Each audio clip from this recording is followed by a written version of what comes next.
What is going on? There we go. No. There we go. A little small. Okay. Testing. Got audio. Let me unmute this. No, it's actually 260. I will keep it muted until they come on stage or whatever, the podium. What's up, everybody? Welcome. I kind of jumped on. I literally just pulled up to the house, so I haven't even had time to make a title or a thumbnail. Well, I just copy and pasted the thing, but I wanted to just pop in to see what's up with this guy that was arrested. I don't even know how the hell you say that. Pflugerville. I live in Pflugerville. It's devastating. Pflugerville. See if I can do this. Boom. Convert it. In the meantime, I'm going to make a little thumbnail. I hope you guys are doing good, man. I hope you guys are doing all right. I know I haven't really been around too much. Let me see if I can fix this a little bit. Why are you calling me? Horrible timing. Why do you call me at this time? Why? But you don't call me any other. No, it's not true. You do call me a lot. Okay.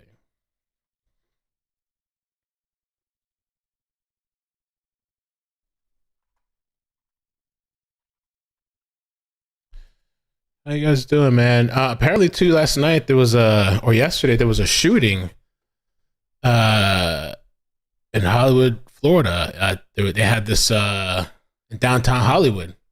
Not downtown Hollywood, sorry. The Hollywood Boardwalk, where the beach is at. And there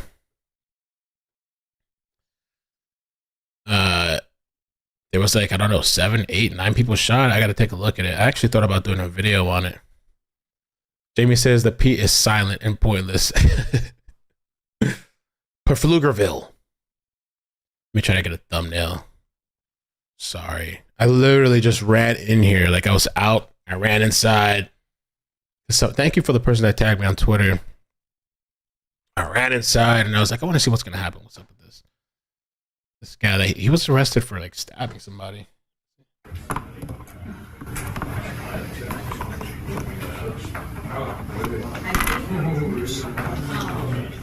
Yeah, I got laid off about 4 years. 2 years ago.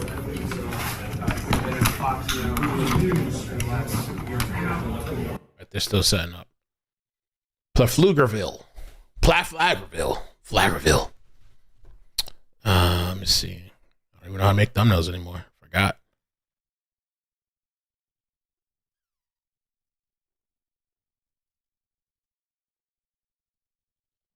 Okay.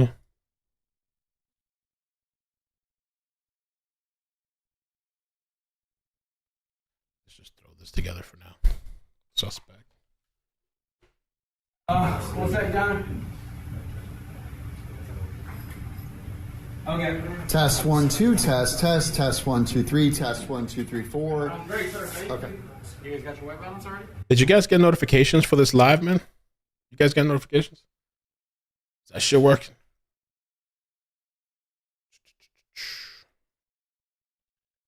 Ooh, I hope I did the right bit rate. Did I screw that up? Oh, no. I think we're fine.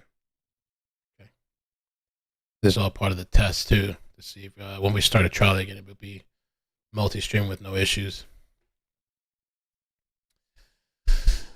All right, let me see what you guys are saying in the chat. Cheeky Cheeks, eating pizza, watching. You did get notifications. Amazing. I feel like I need a better title, too. Nobody knows what the hell Pflugerville is.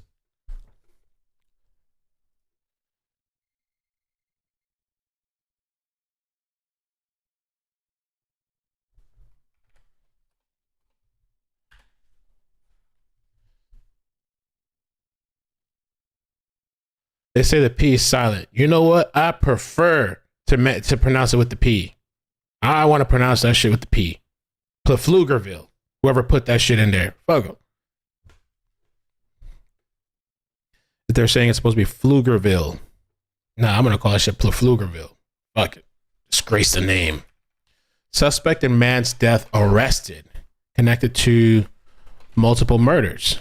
So let me actually let's put a little, they always do this serial killer crap, right? To like entice people. Oh my God, it's a serial killer. But serial killer, question mark.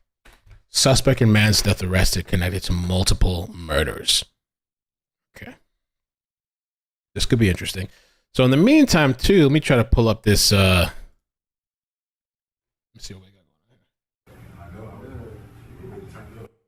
Serial killer. Kind of like what they've been saying about Kohlberg all this time. Serial killer. Gone crazy. So this guy's name is, let's see, Raul Meza Jr. was identified last week as a person of interest in the death of Jesse Fraga, an 80-year-old, after Fraga was found dead in his Pflugerville home. The Pflugerville Police Department release says Meza Jr. is accused of fatally stabbing Fraga in his home. Why did he stab an 80-year-old? According to court records, Meza Jr. has 2 first-degree felony charges and 1 charge of unauthorized use of a vehicle. APD was listed as the arresting agency. Meza was apprehended in North Austin on Monday after PFPD filed an arrest warrant. Days after Meza Jr. was named as a person of interest in Fraga's death, Pflugerville Police Department confirmed that Meza Jr. had a prior conviction for a murder in Travis County in 1982. He has also been convicted of crimes dating back to the 1970s for including the R and murder of an 8-year-old, Kendra Page of Austin, 1982, per the Associated Press. What the heck did we stumble upon here? Convicted. We're going to have to look into all of this. A convicted child killer who was released from prison? What? And ridiculed in 6 cities where he has tried to live, was back in jail Wednesday. What? Lame, what's up?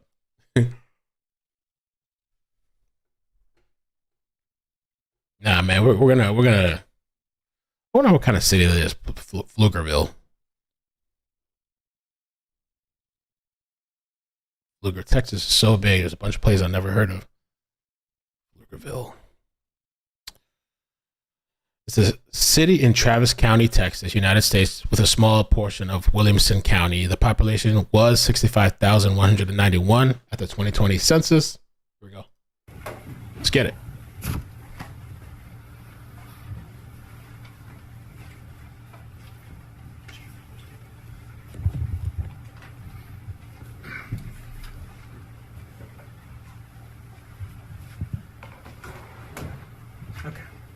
Hello, my name is Nathan Sexton. I'm a sergeant with the Austin Homicide Unit, and the name is spelled Nathansexton. We're here to talk about Raul Meza.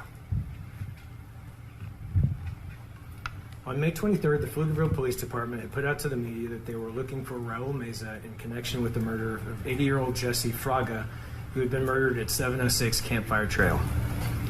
Mr. Fraga's body was discovered on May 20th when his family had called in to check welfare since they hadn't spoken with him in over a week. A belt had been found around the neck of Mr. Fraga, and the Travis County Medical Examiner's Office noted that Mr. Fraga had suffered a puncture wound through his neck and severed cervical spine.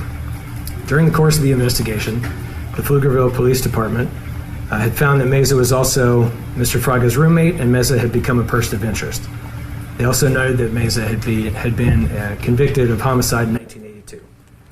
On May the 24th, Raul Meza called the Austin Police Department 311 line, and he was transferred to the homicide line, where he spoke with Detective Patrick Reed. Meza proceeded to confess to the murder of Jesse Fraga, and he also implicated himself in the murder of a female on Sarah Drive several years earlier. Austin homicide detectives and APD analyst Mazak located only one case that met the parameters that had been set out by Meza, and that was found to be the death of Gloria Lofton in 2019. Austin police officers had responded to 4805 Sarah Drive on May the 9th, 2018 to locate the victim, Gloria Lofton, who is deceased. DNA was recovered from that scene, which was sent off to be checked through CODIS, the combined DNA system. It was a hidden CODIS which linked Raul Meza to the DNA taken from the scene. Although it was not until the phone call from Raul Meza to Patrick Reed on May the 24th that investigators were able to charge Meza with Lofton's murder. For more on that phone call, here's Homicide Detective Patrick Reed. How many murders? I lost count. How many? What? Good afternoon. My name is Detective Patrick Reed. It's PATRICKREED. So on May 24th, I answered the homicide main line, and the caller stated, "My name is Raul Meza, and you're looking for me." Meza then went on to detail his relationship with Jesse Fraga and detailed the manner in which he murdered Mr. Fraga, including details that had not yet been released to the public. Meza described his life in and out of prison and said, I quote, "I got out in 2016. I end up murdering a lady soon afterwards. It was on Sarah Drive." Meza told me case-specific facts, which allowed me and my partner, Detective Katie Connor, to reopen the case. And I was able to confer with the Travis County Medical Examiner's Office and doctors reviewing the case, and with the additional case facts, the death of Gloria Lofton was ruled a homicide, and the manner was strangulation. The phone call provided me enough probable cause to file a capital murder arrest warrant for the murder of Gloria Lofton against Mr. Meza.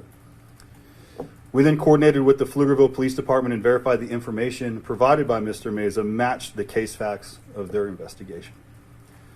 Pflugerville PD was provided with a copy of the recorded phone call to assist with their development of probable cause, and Pflugerville PD issued a warrant for first-degree murder for Mr. Meza. We then learned that Raul Meza had been arrested and convicted of aggravated robbery in 1975, and in 1982, Meza was charged with the murder of an 8-year-old girl. Wow. Detective Connor has identified multiple cold cases that have a similar MO, and we're looking into those for future leads. In reference to the 1982 case, we learned the primary investigator of that homicide was Homicide Sergeant Investigator Bruce Mills. Mr. Mills is now serving as the interim city manager for the city of Austin, and I'll turn it over to him to discuss the details of that 1982 case. Sir? So is that 4 murders, right? Good afternoon. I'm Bruce Mills, and as I said, I'm assistant city manager, interim assistant city manager in Austin. Kind of hard to believe, and I get a call on Friday about a case that was 40 years in the since I've even ever saw the case, ever saw the details, and I remember it like it was yesterday. The 8-year-old Kendra Page found, January 3rd, right after the Christmas holidays, found deceased behind Langford Elementary School, and had been assaulted and murdered. We worked the case, my partners, Ed Villegas and Gary Fleming, it was years ago in homicide, and were able to tie the case to Raul Meza. Normally a case like that would take weeks, if not months, to assemble the facts and the data and put it together. And in this particular case, we'd gone to the grand jury a few times and presented evidence and talked to the DA and talked to the grand jurors, talked to many witnesses. And then suddenly, about the 5th or 6th week after this case occurred, murder occurred, we get a call that Raul Meza had pled guilty to a murder charge, and had pled to and agreed to a 30-year term, prison term. We were shocked, disappointed, with no really explanation as to why this case didn't go to trial. We never really got solid answers on that. I think it was 11 years later, this guy was released, and I was assistant chief at the time, police department. He was released and was going to be at some point back in Travis County. Talked to the media at the time about the travesty of justice even then, when he had only done 11 years from a 30-year sentence. And then here we are 20 years after that, 30 years after that, 93 to now. And as we just said, suspect in other cases, cold cases. So here's a guy that should have spent the rest of his life, probably from the time he nearly killed a gentleman when he was 15 years old, certified as an adult, later commits capital murder, pleads to murder, is released 11 years later, and has killed how many people we don't know. Might have been Here's more. a serial killer that justice was not served. So it was a travesty of justice, totally in this case. And now, U.S. Marshal. Good afternoon. My name is Brandon Fila. Last name is spelled F as in Frank, I-L-L-A. I'm a Deputy U.S. Marshal assigned to the Lone Star Fugitive Task Force. I'm also the Public Resource Officer here for the Western District of Texas with the U.S. Marshal Service. Kind of our role with this, with the Lone Star Fugitive Task Force, is the Pflugerville Police Department contacted us on May 24th, which was a Wednesday, and requested assistance from this task force to locate and apprehend Raul Meza, who was 62 years of age. At that time, Raul Meza was listed, he currently was listed as a person of interest for the homicide that took place in Pflugerville, and also had a warrant for unauthorized use of a motor vehicle. So that is really the warrant that we went on. That was a felony warrant that gave us the permission to really go on and look for Raul Meza, because at that point he was only a person of interest on this homicide. Quickly, as we developed information with the task force on Wednesday, by that afternoon we had obtained information from the Austin Police Department Homicide Division that they had a phone call come in from an individual that stated he was Raul Meza, and he admitted to the killing of these victims. So with that partnership there with the Austin Police Department, the Pflugerville Police Department, they were able to obtain additional warrants for homicide on Friday, May 26th. So now the task force is now tasked with locating Meza, who has 2 outstanding warrants for a homicide, as well as that unauthorized use of a motor vehicle. We're looking into Meza. We, used many techniques in this. Many of those techniques led us information that Meza was known to travel the I-35 corridor to frequent hotels, as far as even a hotel at 45 and 183 there on the Austin Cedar Park city limits. And from there, we were able to establish more intelligence that we knew at this time that Raul Meza was considered armed and dangerous. He was suicidal and had violent tendencies.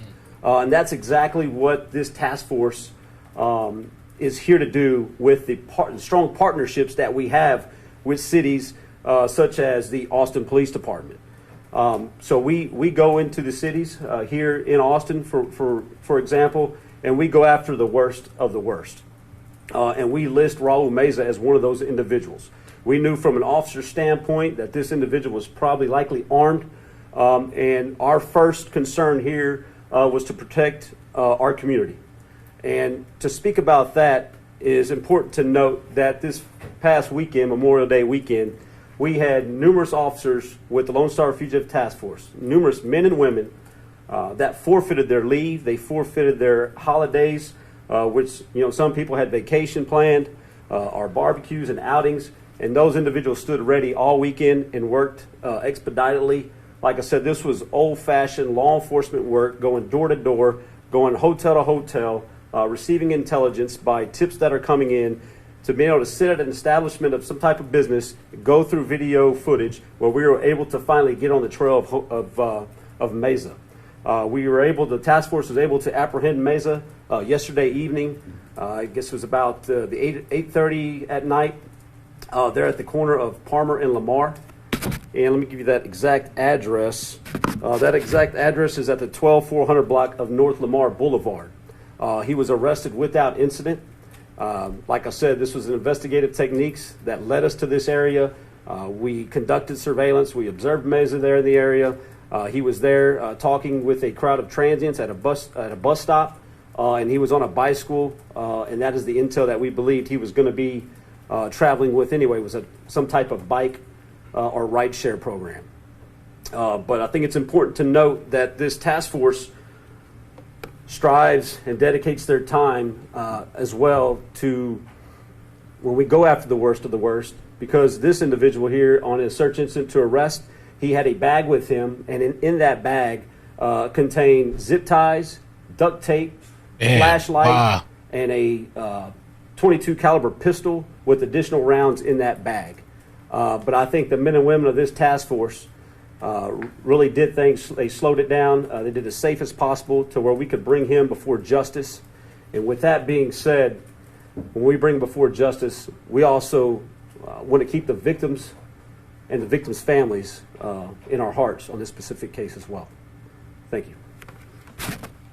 We're going to look at some of the information after this presser's over. Are there any possibilities Please. of Oh, of course. more victims? Are you guys looking into that possibility, or looking for people to come forward? Good question. Yes, I'm Detective Katie Connor, and I'm currently looking into all the cold cases that could potentially be involved with this. So we are backtracking it to 1996 and even earlier. So there is a good possibility that we will find additional cases as well. Do you have just a rough number of how many, you're looking into connected to this man? Right now, we have between 8 and 10 cases that kind of fit the similar circumstances that we're looking at, but that could obviously grow. Wow. Only one he's been arrested for, or? He was arrested for 2 murder warrants, the 2019 and the 2023 case. Can anybody spell the victim's name in 2019? In 2019, the victim, it's Gloria Lofton. It's Lofton. And Gloria is Gloria. How old was she, do you know? She's roughly 66 years old. He's targeting older people. Were there any connection you all found with the victims? At this time, no. And for clarification, you said that Mr. Meza called in to the task force and admitted to the crime? He called the homicide unit. Mm-hmm. And from there, y'all just kind of started chasing for him or looking for him? How did that happen after that phone call? Do you want to? Yeah, so to answer your question, we were already looking for Meza. We started that morning, and then the Austin Police Department Homicide Division received that 311 phone call that was forwarded to them, where Meza provided more detailed information on a telephone as to that he was the individual that killed these 2 victims, where he became also what we listened to as suicidal, and then ended that conversation with those homicide detectives. How common is that for someone who committed or who is, accused of such crimes to actually call and turn themselves in? Does that strike you at all?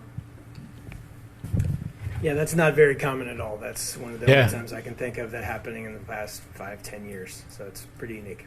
And what day did he make that phone call? May the 24th. May 24th? Correct. Gloria Lofton's family, have you guys been able to speak with her? Because I'm sure they've been wanting to know Yes. what happened. She has been notified. And then how are they feeling about it? I won't put words in her mouth. I'm not sure exactly what the sentiment is. I just know she's been notified. Was Raul Meza holding a job at the time that he was wanted for the Pflugerville murder? No, on the databases that we use when we look after these fugitives, like I said, that are the worst of the worst, there was no indication that he had any type of stable employment here in the Austin area. But I will say, I think one of the key parts of this investigation was this individual was on parole at one point, which had already expired. But with that, we have the Texas Department of Criminal Justice, Office of Inspector General on our task force. They were able to give us an insight, information from the past as to family relatives, previous known addresses. So that's really why we concentrated here in the Austin area, from Austin to Round Rock, based upon that information. What state was he in when, I know there was no, issue when he was arrested, but what kind of state, could you just kind of describe, his manner? Yeah, the mannerisms that I think the best way to describe is I think he was surprised. I think he was surprised when this team in unmarked vehicles with ballistic vests that displayed, police officers, task force officers, U.S. Marshals, they quickly expedited that process. They approached, surrounded him, and then took him into custody within a blink of an eye. And I think that was a key advantage based upon what was in that bag that he had. When I talk about the duct tape, the zip ties, and the firearm with additional rounds of ammunition. I was going to say, did he state any plans for those? Has he been questioned on that? So we won't release anything from that point, from the transportation, from the scene there on Lamar here to the Austin Police Department. Still an ongoing investigation, and I think it's important to keep that kind of discreet, because we want to be able to have justice work its system to give some closure for these victims' families. And about how many days did it take for you all to capture Mr. Meza? From the day we got it, it'd be 5 days. It was a 5-day manhunt where I said we extended, to all of our resources to include the Austin Police Department, who is a major provider on this task force, where they provide us with additional bodies, or their whole tactical intelligence team. So that comprised of about 10 officers, 2 sergeants, and they're able to work hand in hand with these homicide detectives. Homicide detectives focus on their probable cause and their investigation, while we strictly focus on the whereabouts of Raul Meza. Mr. Fila, you said your main concern here was to protect the community. If you can just, drive that home, is this a sigh of relief for you all? How does it feel to have this man off the streets? Yeah, I think it's a sign of relief for not just the task force, but for everyone here that's back behind me. Because if it wasn't for them, they wouldn't have been able to obtain a warrant. Because from that point, once we have the warrant, then the Marshal Service can do with what we need to do in locating this individual. But when we talk about, what was our state of mind at the time, I would say there was a lot of anxiety in the room. There's a lot of anxiety when you have an individual that has lost their lives to an individual that's still on the run, and we knew what he was capable of. This is an individual that called into these detectives and provided some type of statement that he had done what he had done. And so that was some type of concern. And like I say, the men and women of this task force, as well as these individuals behind me, forfeited their weekends to bring this case to closure within 5 days. As you can see, it's a big investigation. It's still ongoing. So I think hopefully that answers your question. Question for Mr. Mills, specifically about the 82 case. When you're talking about the whole idea that this is something when you were in APD, now you're in the city, how come this happened in the first place? I know you said the parole had expired, so once that happens, the person is back to their normal life. But like you mentioned, this is someone that should have been behind bars. Clearly. Yeah, should go back to there was the 20, let's see, he was 15. This guy shot a gentleman working at a convenience store with a high-powered rifle and paralyzed this gentleman for the rest of his life. Was certified as an adult, did a few years as a juvenile, and then committed this horrific crime of capital murder with an 8-year-old child. And then the fact that a district attorney at the time took a plea of 30 years was completely unprecedented. And then to serve 11 of that for good behavior was even more unprecedented. And then again, the travesty of justice, where, as we just talked about, we don't know how many more people he killed or would have killed.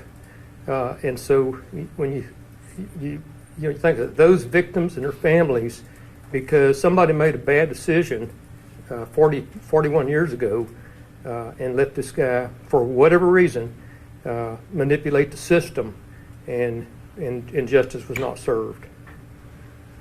Pflugerville Police is not here at the moment, but I'm assuming they were working with you guys.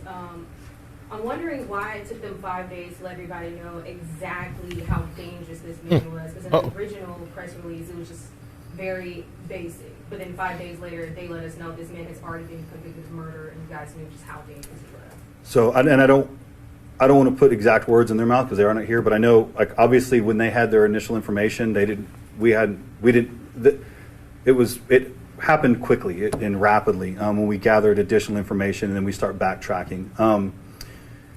On top of that, I know we put out some additional press releases. They put out some additional press releases trying to, I think we all worked hand in hand with all 3 agencies to try and to push out more press releases, not only to inform the community, but also to try to generate some tips to help the task force try to locate Mr. Meza. So I think there were 3 separate press releases done last week. And then, of course, just over the weekend, it was just boots on the ground. I did want to add, we did talk to Raul Meza last night. We won't go into the details of that conversation because it's part of the investigation. But I will let you know that Mr. Meza said he was ready and prepared to kill again, and he was looking forward to it. So it's safe to call him a serial killer? Yes. Serial killer, there we go. At this point, is he detained in Travis County Jail, or where exactly? He's in Travis County Jail. Thank you guys for coming out. For our Spanish TV stations, we're going to do Sergeant section. We'll make remarks for Spanish TV. Sorry, one last. Okay. Go ahead. Okay, so we heard. Can you guys kind of run through the dates again of like the capital murders and then the ones that he did back in the day? It was a lot. Yeah, and you guys help me out here if I'm wrong. think I actually Do you have those? have Yeah. some dates, yeah. So we know in 1982 it was July 3rd of 1982. January, I'm sorry, see, you already got me. January 3rd, 1982. Do you have the 75? So we believe it's around January of 1975 as well. That one's been very difficult because of the records. It's difficult to get records from that far back. So we are still in the process of verifying all that information. But the 1982 case, he was released in 1993. In 94, he was arrested again for a parole violation for some kind of curfew violation. And then after that, he was in a workforce type parole setting where he actually had to stay at the jail until about 2011. From there, he was released and he was on parole, and he was released in 2016, October of 2016. That was a Texas jail? Yes. All of this? Everything all was of in. this, Now Yeah. it's in Texas. yes. Okay, thank you guys. Appreciate it. Still confusing, but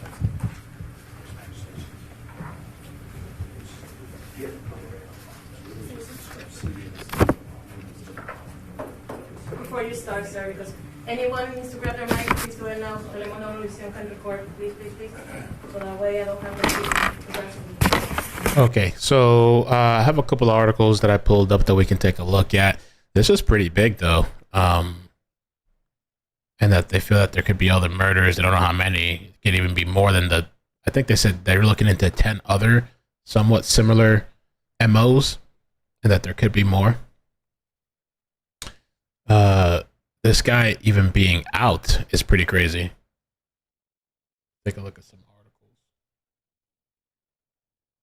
Okay, what's up, everybody? Welcome in. If you guys could hit like, I'd appreciate that. Thanks for stopping by today. Just checking this out. Let's see. We're also going to look a little bit into some of the, because I think I saw some stuff about the family of this 8-year-old, and people in Texas pissed off that this guy was released back into the community. Convicted child murder. Say their suspect, Raul Meza Jr., should be considered dangerous.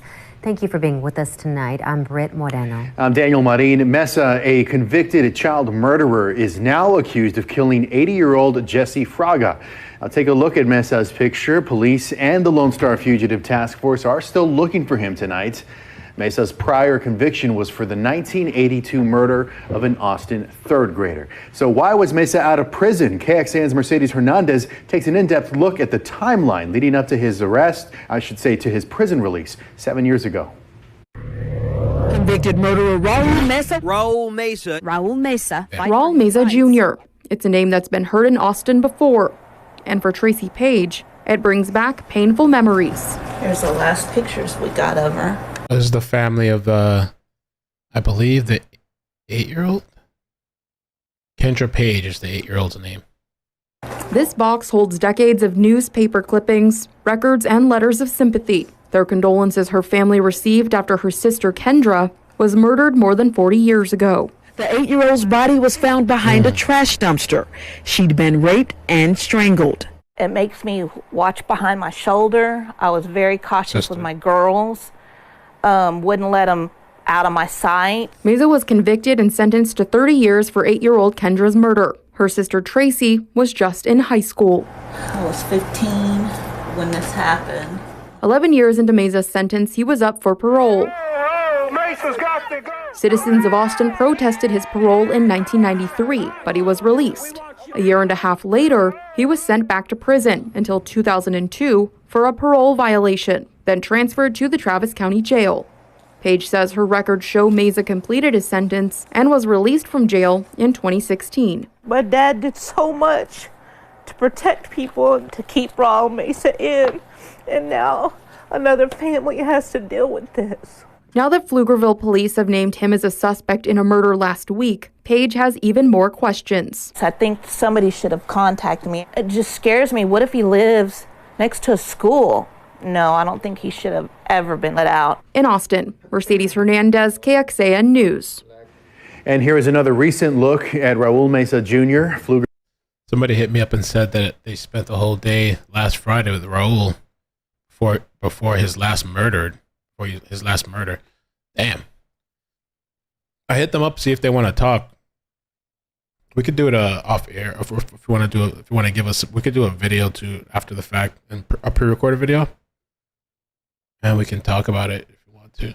I DM'd you back. All right, so let's go through this article. Pflugerville PD asks anyone.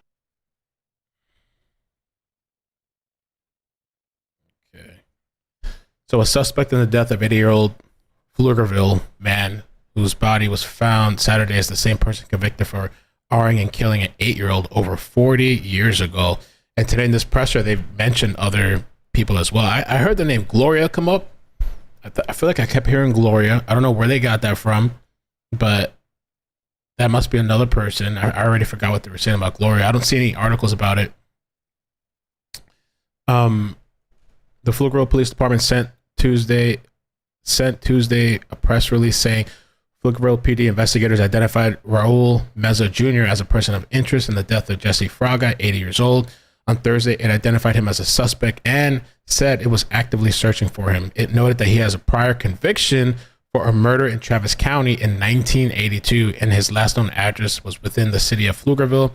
Pflugerville police said Meza should be considered dangerous due to the nature of the investigation and his criminal history. The public is advised not to approach or try to apprehend him. Meza has been convicted of crimes dating back to the 1970s, including R and the murder of an 8-year-old Kendra Page in Austin, 1982. On New Year's Eve, 1975. So this is the whole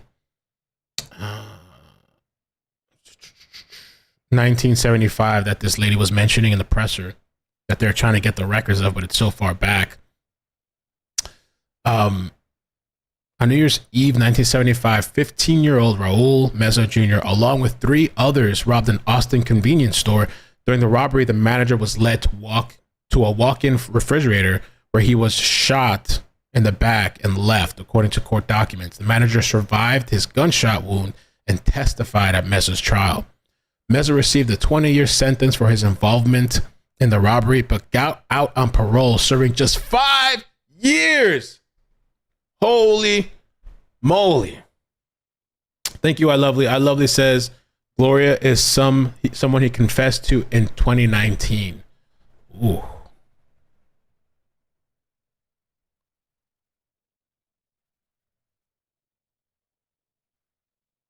Okay, so this guy just called and he starts admitting what he did. Okay. Then, less than 10 years later, Meza is accused of R-ing and murdering 8-year-old Kendra. That's got to be so frustrating that these people just in and out, sliding through the system. It makes me think about those people because I was sitting today and I was at this place today and I was watching the TV and they were talking about that mass shooting that took place yesterday in Hollywood, Florida, the beach, the boardwalk, and I think they caught. I think they caught one. They were looking for the other. I think they caught the other. I'm not sure, but I was thinking because these people shot indiscriminately at children. People like that, I don't think should ever be let out again. When you're behaving like that in public, where you're indiscriminately shooting, I mean, it was literally a mass shooting. I don't know that anybody's died. I think people were sent to the hospital. They were taken care of. But there were several underage. I even heard some lady told me while I was sitting there watching it, there was a 1-year-old shot. These people are not going to change, bro. Like, I get rehabilitation and shit like that, but if you're that nutty that you're shooting into crowds of people with children, you should not be let out. We need to start just locking these people up and let them be locked up. And enough of this, like, I don't know. Let me not go there. I was going to go somewhere else, but let me not go there. But you know how these people are for letting these people out of prison and jail. They barely have to serve any kind of time.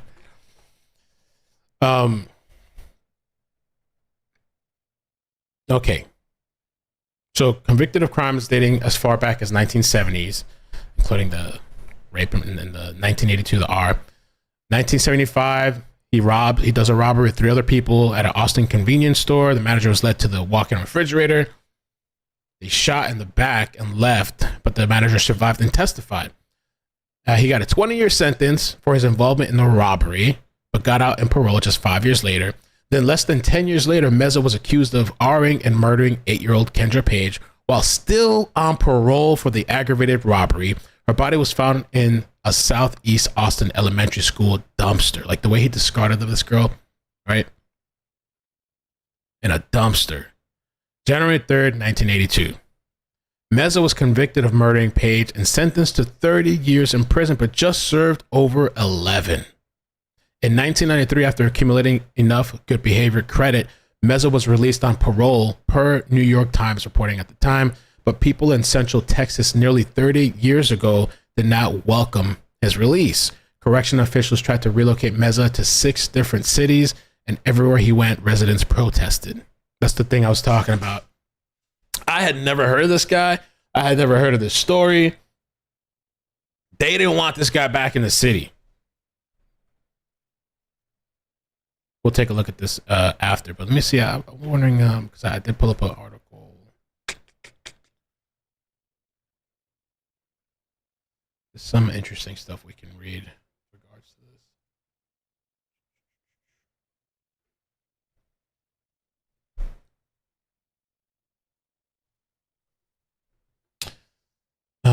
So yeah, they didn't welcome this guy.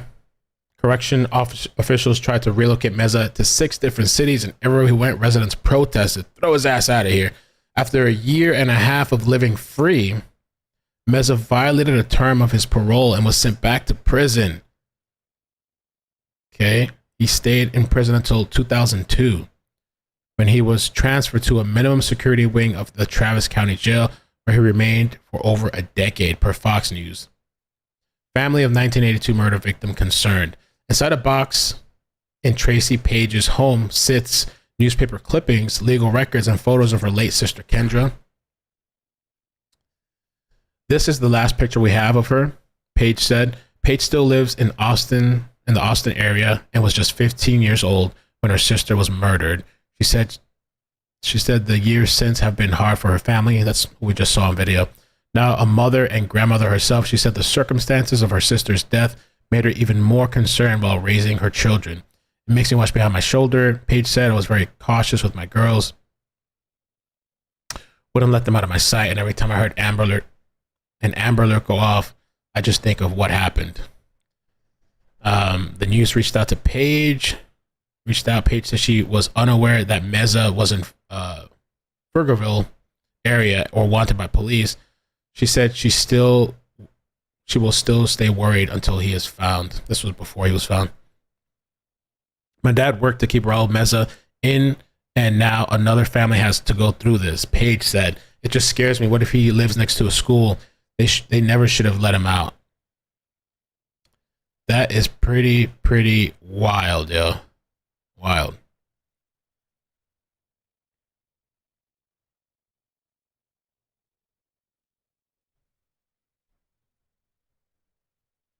This is from 1993.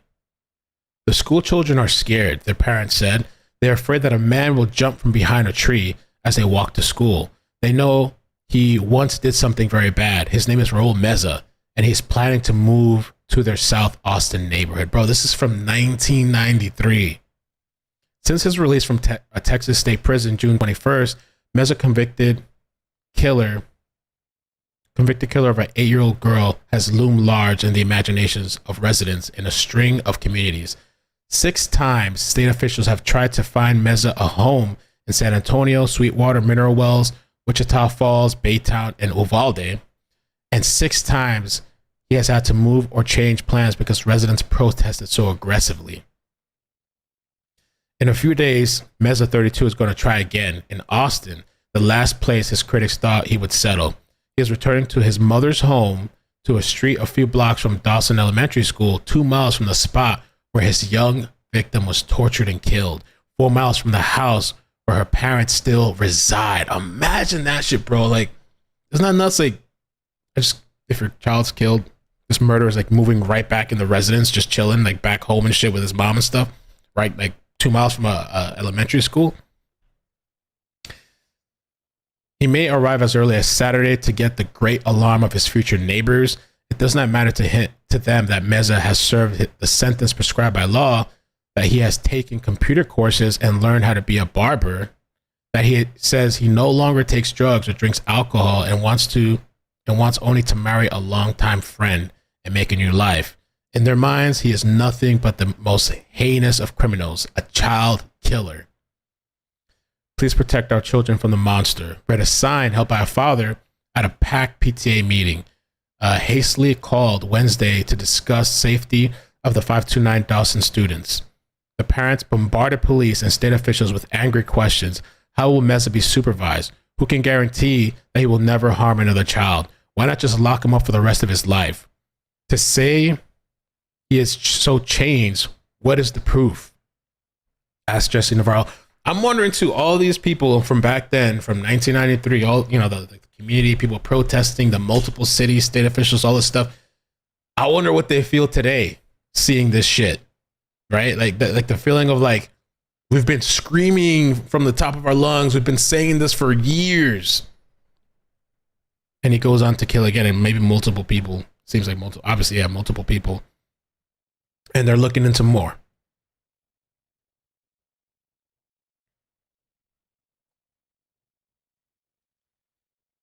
Jesse Navarro, a city employee with 2 small sons. Everybody who comes out of the pen says they are changed. A man who would hurt an innocent child, I don't care what else you say about him, has no business in this neighborhood. Meza is not the first released criminal whose notoriety has produced public outcry. In California in 1987, early release of Lawrence and Singleton, who arred a teenager runaway and hacked her arms off with an axe, sparked protests that led state legislators to create a new category of crime, aggravated mayhem, with a maximum sentence of life. In New Jersey last November, a release of Donald Chapman, who tied a young woman to a tree and tortured her with firecrackers and hypodermic needles, stunned the small suburban community where he returned to live with his parents. Bro. Isn't this crazy?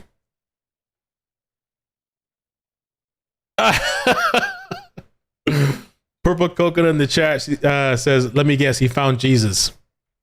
Just like Kohlberger, right? It's like Kohlberger found God or something like that. You see, talking to a pastor. Wow.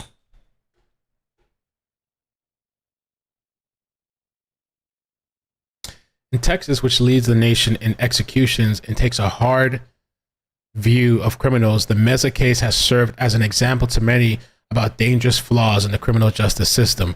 Meza pleaded guilty in early 1982 to strangling Kendra Page, who had been riding her bicycle near a schoolyard. From an early age, Meza had been in serious trouble. Less than a year before Page was killed, he had been paroled after serving part of a 20-year sentence for robbing a neighborhood store clerk and shooting him in the back. Meza was 15 then.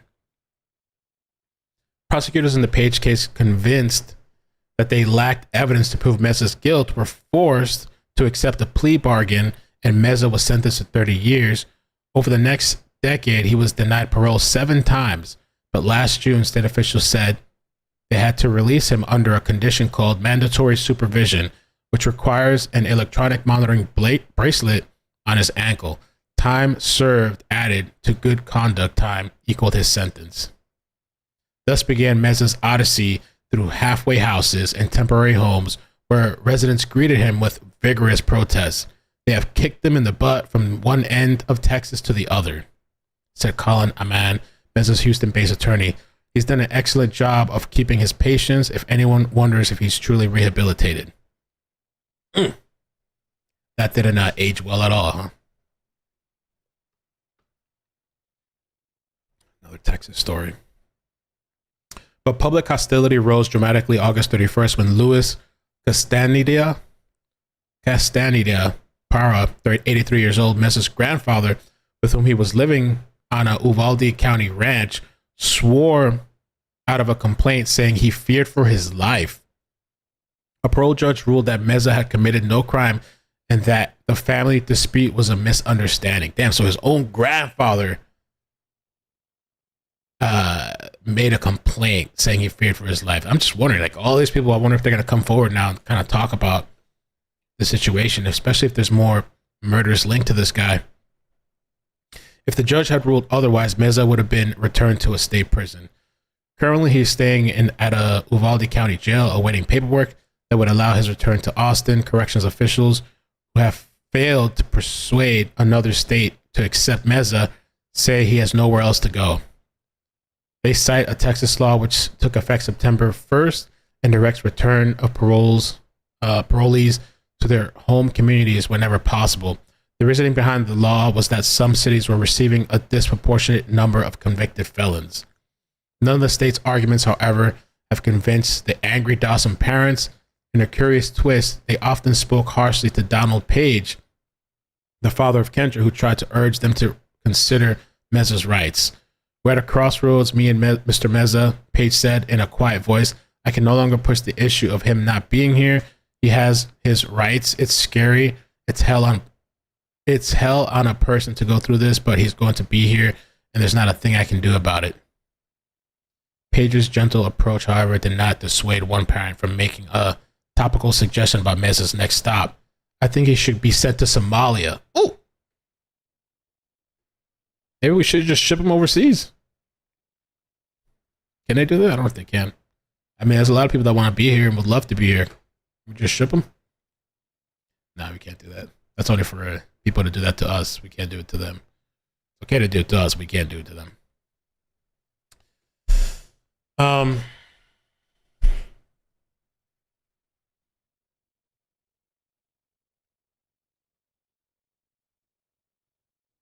Okay. That's everything we went over already.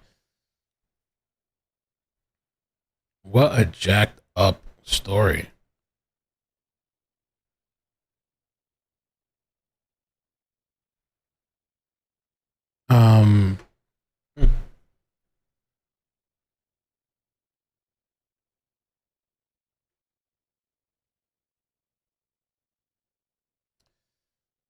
Let me see. This is okay. That's what I wanted to see. A short article as well.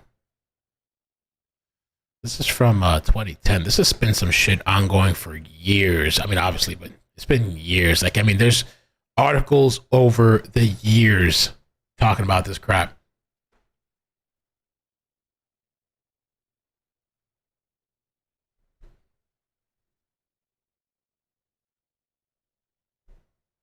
Send him to a war zone. Yeah.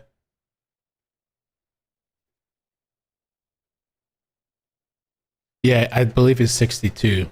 Mohawk Mom. So, as part of the plea deal, Meza was never convicted of R. Wow. So he murders and strangles and R's this 8-year-old, and he gets a plea deal where he doesn't even get convicted of R. So he doesn't have to register as a sex offender when released, which he has been twice. This is an article from 2010. Wow. The family of convicted child killer is now fighting to have him listed as a sex offender. The victim in the case was an 8-year-old Kendra Page, who was R'd and murdered back in 1982 on the grounds of an elementary school in South Austin. He was convicted of murder, but as a plea agreement, he was never convicted of R. Although the Page family considered him a sex offender, a lower court ruled earlier this year that the label was technically unconstitutional. Wow. According to the Fifth Circuit Court of Appeals, Meza could not be labeled as a sex offender or made to register as one because he had not been convicted of a sex crime, and he took her right after the Christmas holiday, said Tracy Page, sister to Kendra. We were fixing to go back to school, and he R'd her, he strangled her, and he murdered her. On Friday, the Texas Board of Paroles and Pardons held a meeting at the Travis County Correctional Complex to discuss if the state could legally prove that Meza was a sex offender. The meeting was closed to the public. The board did not reach a decision. Tracy Page is hoping that one comes soon. Who is to say when he gets out and down the line that he doesn't do it to someone else?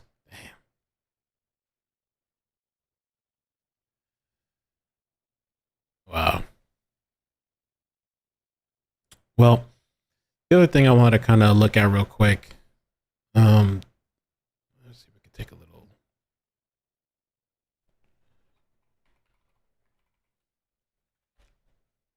The crazy shit to me about this thing is that I go to this place all the time. I had a couple of friends check on me yesterday, which thank you, I appreciate that. I was sleeping when this stuff happened. I really like on holidays, I really don't like to go out to these places. Florida.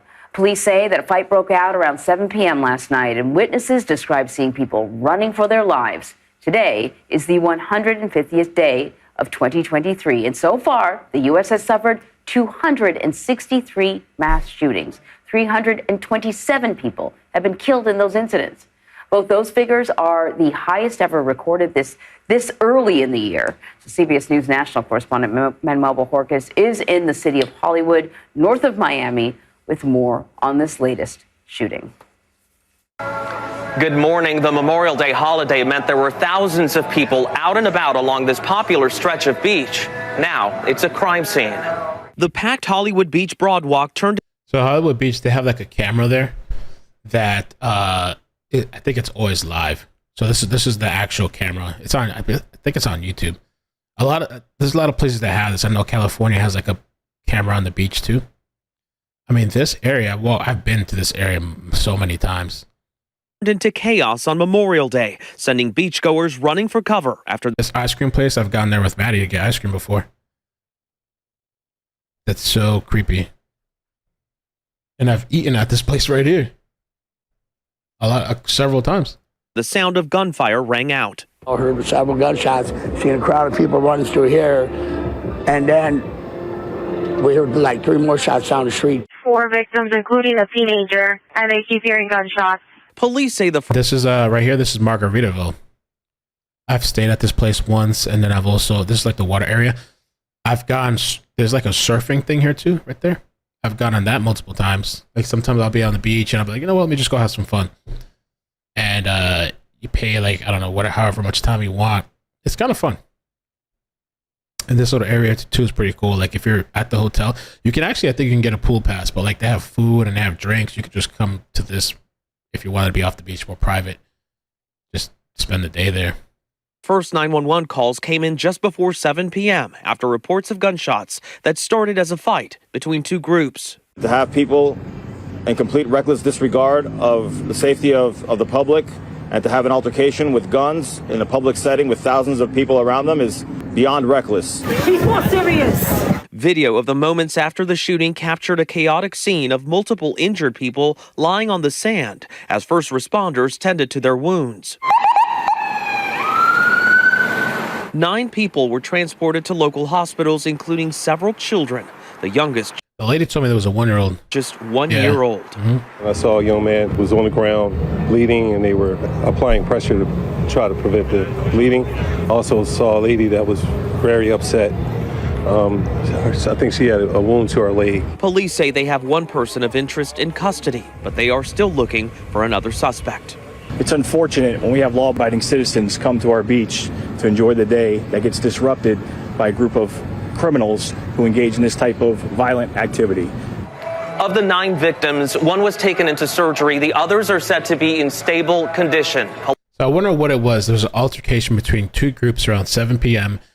And then one of the latest articles that I see here from I think this is NBC Miami. And by the way, this is not Miami though, because I saw an article yesterday titled "Miami Hollywood Beach." It's actually Broward, but Hollywood's not that far from Miami. It's pretty close, depending on how far you're going, but it's really not actually Miami. So 2 arrested, 3 others sought in Hollywood Beach boardwalk shooting that injured 9. I mean, I've been to this place so many times, and I've never seen anything like that happen. I wouldn't even think that would happen at that place like that, just because, I mean, I don't know. It's just always like, normally it's just good vibes. Like you're there to have fun, you know, whether you're eating or you're just on the beach, or there's people that play volleyball or exercising or drinking. Like it's just, I don't think I've ever been there and had a bad time. Like I've been going there for so long, like over, I don't know, ever since I've been in Florida. Let's see. I mean, but yeah, I don't, like I said, you guys already know, I said I don't really like crowds. I try not to. The only time, I mean, I've been here when it's kind of crowded a couple times. Like I remember during COVID, I came one time when they kind of opened up the beach and everybody just wanted to get out.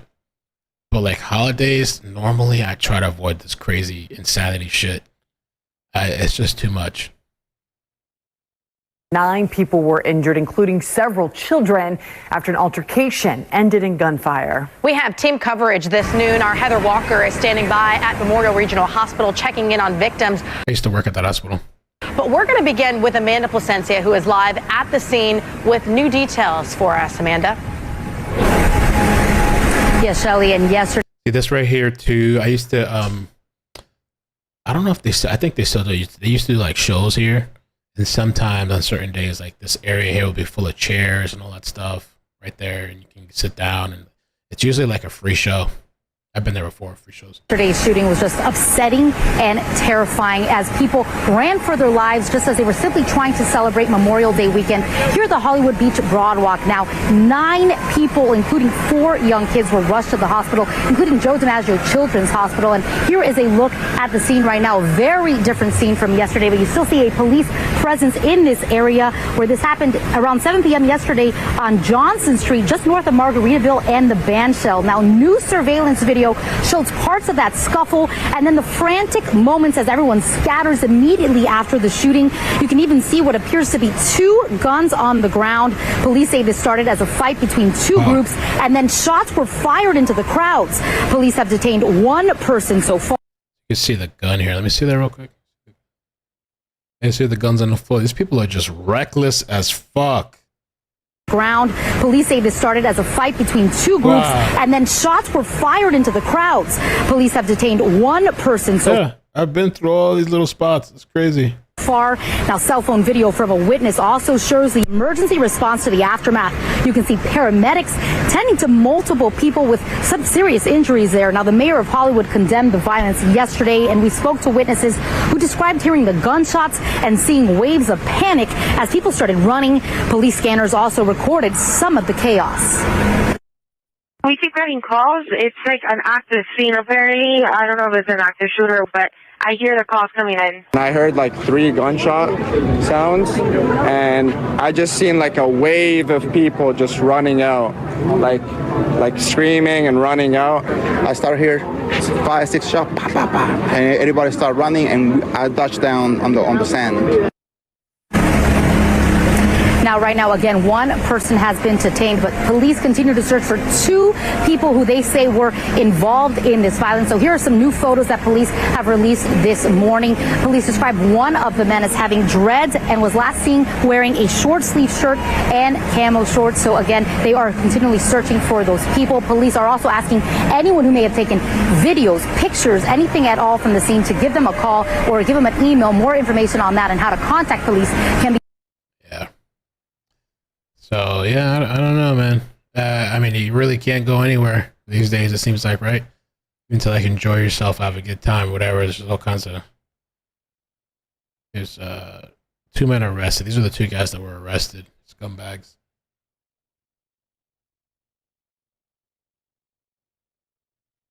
I think these people would have shame, but I doubt they feel anything. I hope they charge people to the maximum as much as they can charge them. I hope they, and even more, and no parole or nothing. I hope they just lock these people up.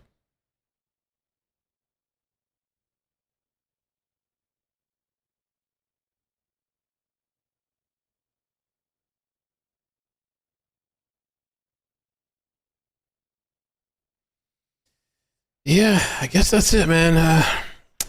Thank you guys so much for coming today. I just want to pop in. I'm gonna keep an eye on this story. Keep an eye on this guy. This guy with maybe if there's new things that come out, Raul Meza Jr.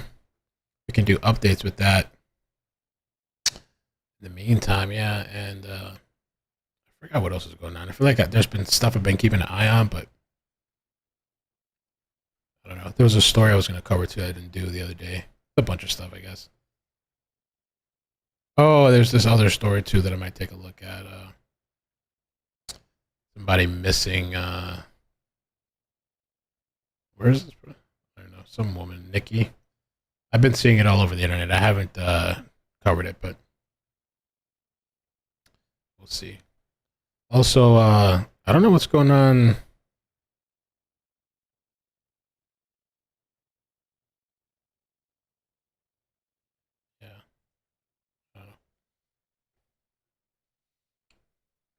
Gang violence, rival gangs.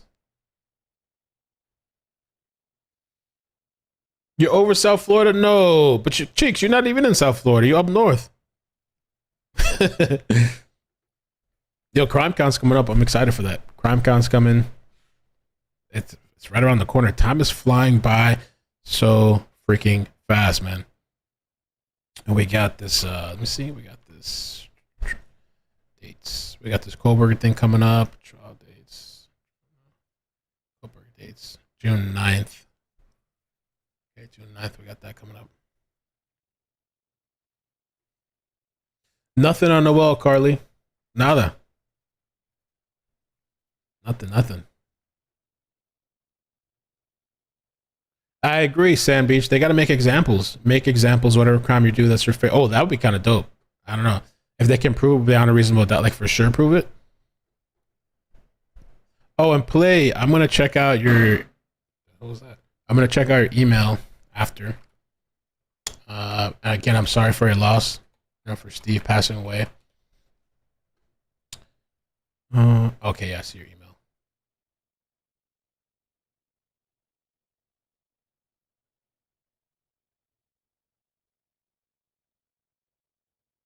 Oh. If there's anything you need, I don't know if I sent you my email. I mean, not email. I don't know if I sent you my phone number. I thought I did. Sometimes I write people. Oh, I think I write people and I write it out in my head and I actually didn't send anything. I might have. I did send you my number. Yeah, if you ever want to talk or you need something, just let me know.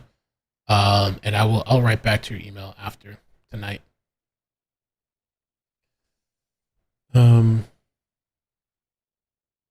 June 9th is Kohlberger's. So the Gonsalves family, they're going to talk around 10:30 a.m. Pacific time. They're going to make, I forgot what they're going to do. I think it's for the whole censorship thing or the gag order thing, I think. And then the Associated Press will be at 1:30 p.m. Pacific time. So that day we're going to be streaming that Kohlberger stuff. And then on June 27th, we're going to come back. I think there's an evidentiary hearing. So June 27th, we'll come back out for that. October 2nd is the trial. I don't know if they're going to stream it, but the Kohlberger trial. And I don't know. Either we'll cover small stories in between, or if we find a small trial, we'll cover a small trial.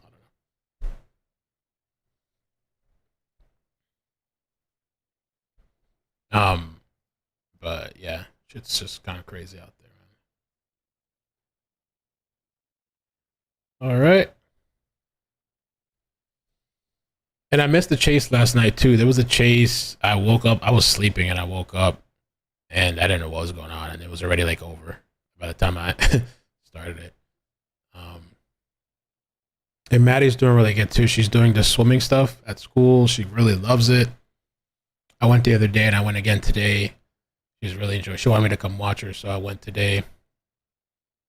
She's doing good. She's been practicing a lot.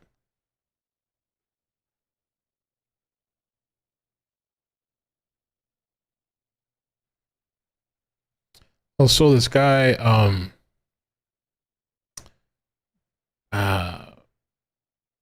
don't know, Pascal, the Pascal show. Apparently, his channel was demonetized. It's kind of weird. I don't really know what's going on, but let me see if I can show it.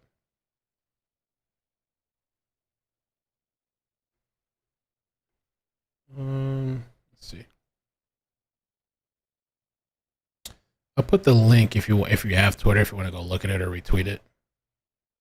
Oh, hold on, sorry. I'm opening a bunch of stuff. Okay. I don't know what happened. This is just really, I mean, I've been hearing of sometimes YouTubers getting demonetized. It can happen. I didn't know they demonetized off of a strike though. It says, I need help, guys. This is serious. I just got a strike on my whole channel demonetized for talking about kidnapping of Elias Fletcher. I didn't show any depictions of violence at all, guys. Please help me get their attention. So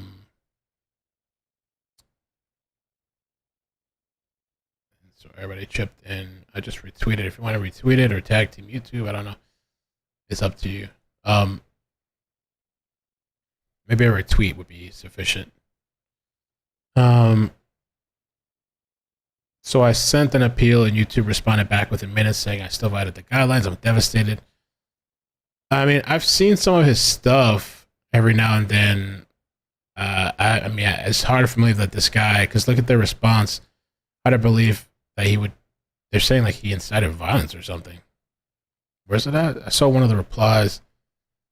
YouTube replied.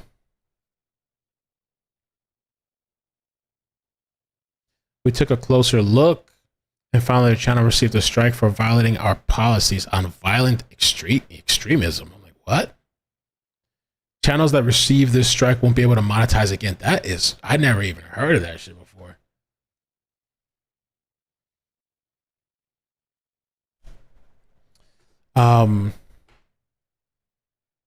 Things on YouTube have changed a lot. I mean, like I said, like a lot of the things that I used to be able to do, I can't really do.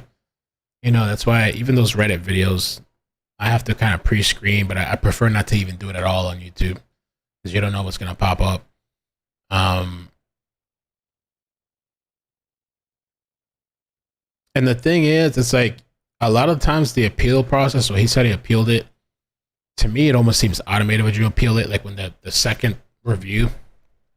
And so usually it's kind of, see, there's a YouTube chat feature, like if you're a creator, you can contact YouTube via like chat. But most of the time, those YouTube chat things are so useless. Most of those people don't know what they're talking about. Most of those people are just reading from some sort of like guideline that they have, like maybe a little form or something. Or most of the time, it's rare that I ever get help from the YouTube chat. They usually have to escalate it to some other team or something. And then there, sometimes it might help. But for me, it's pretty hard to get out of a strike. I think I've gotten out of it before, but like majority of the time, if they stick you, if they actually, they're pretty vague, but sometimes they'll give you like a timestamp. Sometimes I think they'll give you like a timestamp of what exactly in the video. But this is like a very like, this is like a really egregious type of strike, I guess. I never even heard of this shit before. Violent extremism. Community guidelines on violent criminal organizations. And the thing is, like, YouTube's really big on context. So, I mean, if he's covering a story, like trying to give information, I mean, I don't know why. Let's see. Okay. Content intended to praise, promote, or add violent extremist or criminal organizations is not allowed on YouTube. These organizations are not allowed to use YouTube for any purpose, including recruiting. So, praise, promote, or aid violent extremist or criminal organizations. If you find that content violates this policy, report it. What this means for you. Don't post content on YouTube if it's any of the descriptions noted below. Content produced by violent extremist, criminal, or terrorist organizations. All right, so I don't want you showing any of those type of videos. Content praising or memorializing prominent terrorist, extremist, or criminal figures in order to encourage others to carry out acts of violence. Content praising or justifying violent acts carried out by violent extremists or criminal or terrorist organizations. I don't know what video he got struck on. I mean, I didn't get a strike. Please don't wish that on me. We're talking about another YouTuber.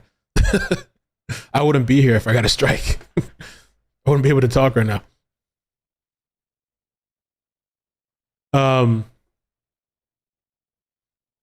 Content depicting hostages. Oh, I never heard. Oh, content depicting hostages are posted with the intent to solicit, threaten, or intimidate on behalf of a criminal, extremist, or terrorist organization. Okay. So content depicting hostages are posted with the intent to solicit, threaten, or intimidate. Okay. Content that depicts insignia, logos, or symbols of violent, extremist, criminal, or terrorist organizations in order to praise or promote them. Content that glorifies or promotes violent tragedies such as school shootings. If posting content related to terrorism or crime for an educational, documentary, or scientific or artistic purpose, be mindful to provide enough information in the video or audio itself so viewers understand the context. YouTube is like super big on this whole context thing. Graphic or controversial footage with sufficient context may be subject to age restricted or warning screen. Or a warning screen.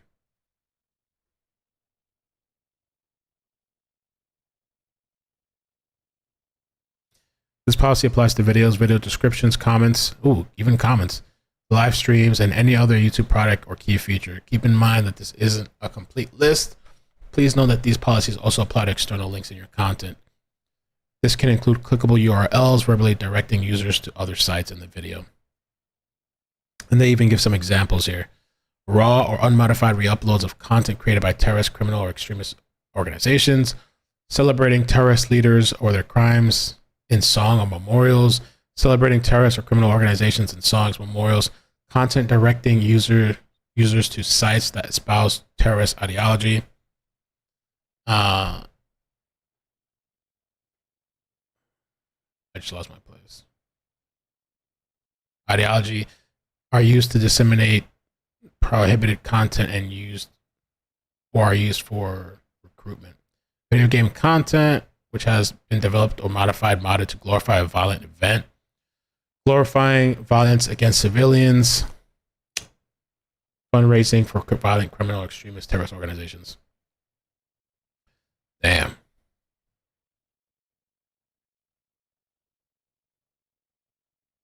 The thing here doesn't say anything about what happens if your content violates this policy.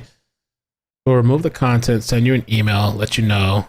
If you can't verify the link, if we can't verify that a link you post is safe, we remove the link. If this is the first time violating our community guidelines, you'll likely get a warning with no penalty to your channel. If not, we may issue a strike against your channel. If you get 3 within 90 days, you'll be terminated. We may terminate your channel or account for repeated violations of community guidelines or terms of service. We may also terminate your channel or account after a single case of severe abuse when your channel is dedicated to a policy violation. That didn't say anything about demonetization after 1 strike from this thing. Damn, bro.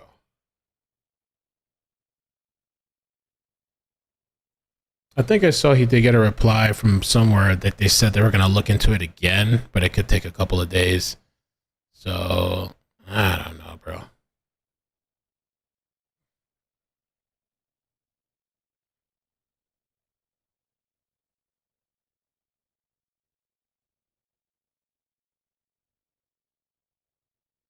I don't know. So yeah, I'll drop the link in the chat if you want to go retweet it or support.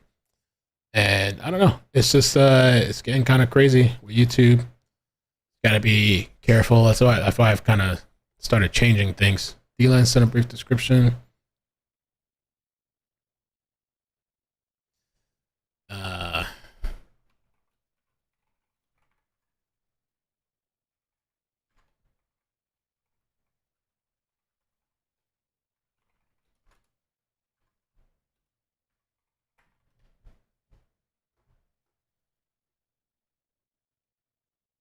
It was a video from 8 months ago. That's what D-Land said. They demonetized his whole channel. I believe it was a video about Eliza Fletcher. At the end of the stream, he mentioned a mass shooting. That's what he thinks might have been a mass violence violation. I mean, we talk about mass shootings all the time, so I don't understand why that would be a thing. That's crazy. Yeah, from 8, if that's true, 8 months ago. Wow.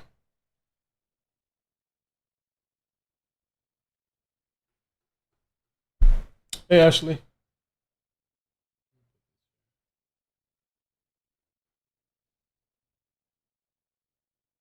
Also, I really, just a FYI, I would highly not recommend, if you get a strike, going on other channels.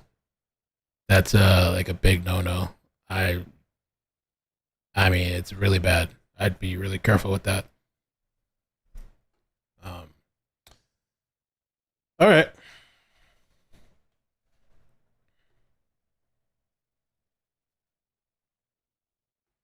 Oh. All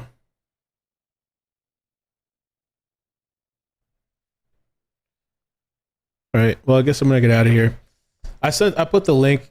The only thing I can think is maybe if you want to support him, go retweet, I guess, or follow him on Twitter and retweet it.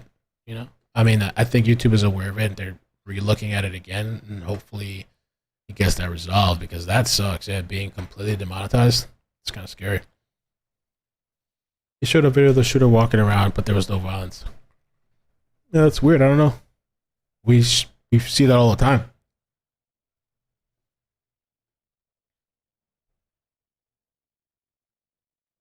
So, all right, and if you guys could hit like, please, on the way out, I'd appreciate that. It was a strike, D-Land. It was a strike and demonetization. He can't post. He had a video scheduled earlier and he couldn't do it. When you get a strike, you can't post for like 7 days, I think, first time. So, but yeah, love you guys. Take care. Bye.